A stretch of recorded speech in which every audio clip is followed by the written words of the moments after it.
Well, last we left off with the Bluick, the headlights weren't deploying and coming back up as they're supposed to. And I heard there was a connector, and it's actually right here. I watched some videos. There weren't many, but I saw one guy who allegedly rebuilds these things. And I was saying, you know, my luck, the thing is never going to work. So anyways, I unplugged the connector. The motor itself is down in here, this gadgetry. And there is the place where that other green wire was attached. I since ran that back. I didn't see any breaks in the wire or anything. And the motor is grounded, just being bolted to the chassis of the car. So what I did is I have a little alligator clip wire here and some jumper cables. I have the positive hooked up only because it doesn't need the negative. And when you apply power to one of the terminals, it'll go down and the other will go up. I don't know what's going to happen. We'll try that one just because it's there. And we'll give it a shot and see if the motor works. The only thing that they did stress in the video was never to try to put power to both of those at the same time, because that will immediately burn the motor out. So you do want to be careful about that, but let's give this a shot. Okay, cannot touch this to the car anywhere because that will be a dead short on the battery and be a bad thing. I have it hooked up. I don't know which terminal is up or down. Okay, nothing on that, but that could be the closed position. Here's the open. Let's wait for that truck to go by.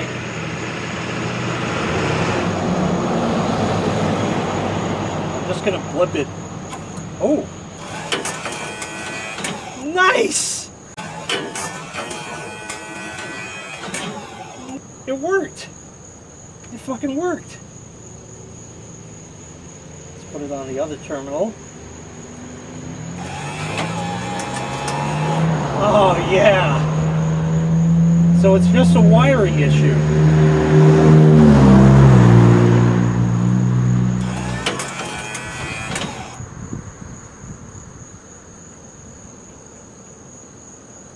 Brilliant. Yeah, they run fine. I'm going to run it up and down one more time. I was thinking that maybe when it last closed, perhaps it didn't hit a limit switch in the motor, and that was jamming it up. So possibly by exercising it like this, it might work.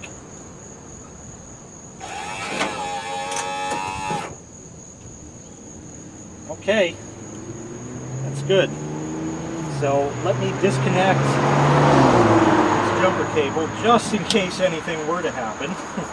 Now we're safe. I'll plug the connector back in. Only fits one way. And I'm going to go and twist that wire back around here because it was there and I guess it would have needed it. Well, actually, you know what? Let's try it without that. Let's do that first. Alright, let's see what happens. Just lights. Okay. That's alright. Now that green wire, like I said, is not hooked up to where it once was. We'll try touching it just to see if it does anything. Nope, just shorts it out like it did. Definitely is not working and gets hot. Okay, that's all right. Now, unfortunately, the sun is sort of in a position where there's not good lighting for me to show you anything. I have replaced this one relay here, so I know that that's good, because I know this relay is good. And these connectors that are here, I've mushed them together. I haven't reseated them, but they don't look like they would have had any water damage to them or corrosion or anything like that. And back in there, behind the yellow windshield washer bottle, there's another relay. And from what I understand, it's that right there, just to the left of the spring for the hood. Now, I don't know if that's the correct one. It looks like the wires are still attached, so I'd imagine it's still in circuit, but I don't know for certain. There's another relay here. That might have been for the horn. No, that one was for the horn. The original one, I believe, is supposed to go on the fender over there where those two holes are. And they brought it all the way back here using the same green wiring for whatever reason. But this relay doesn't appear to do anything now. This wire was never hooked up, so I don't know what it's for. But I'll try banging on that with a screwdriver and see if we get any change. I don't think we will, but we'll try. So for what you can see and can't,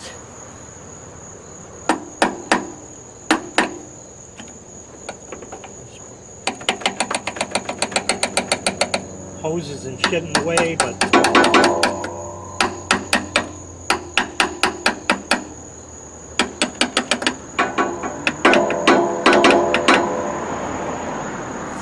well, I don't think that's going to make any difference, but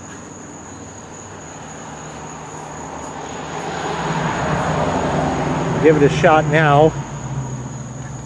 Turn the lights on and see if we get anything. Nope, same thing. So let me actually leave them on. I'll get that green wire and hook it back up for what it's worth, and probably it's just going to do the same thing, but we'll give it a shot for what it's worth.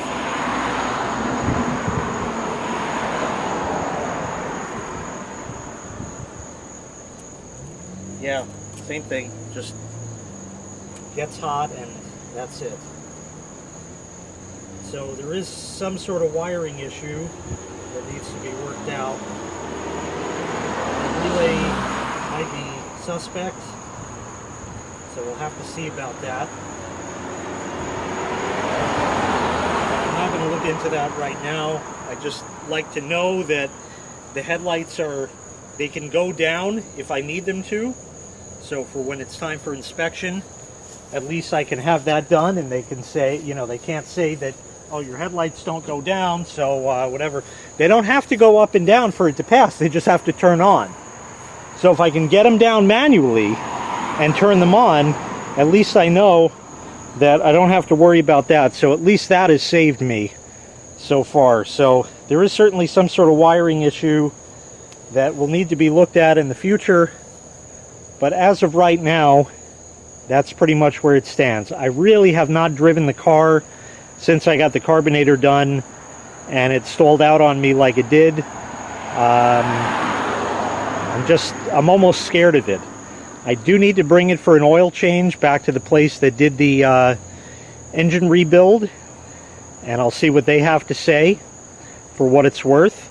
I'm sure they're going to say, well, we don't know, it's not our doing, it runs now, it didn't when you brought it in. Yeah, but it's not running the way it should be. Well, it's not our problem. We'll have to see. I'm sure that's pretty much what I'm going to get. But I do have some leads of people who know how to work on these things. So perhaps I'm just going to have to bite the bullet and have somebody actually work on it who might have a clue what the hell is going on. But anyway, just a quick update. At least we know that the motor works, and that is fantastic news, because if it didn't, you can't find these things. If you type in 1967 Buick Riviera headlight motor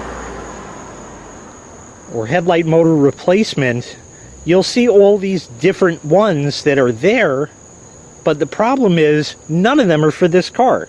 They'll fit Firebirds and stuff like that, and you know, Corvettes that had them, and other cars and stuff like that, but none of them fit this car.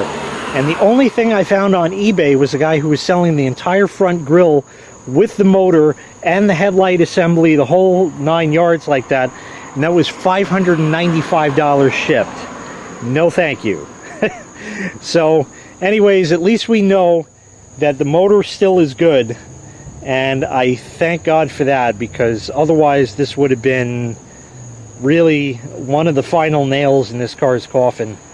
It's really been bugging me, but of course I've been dragging my feet on this whole thing, not bringing it anywhere to have it taken care of.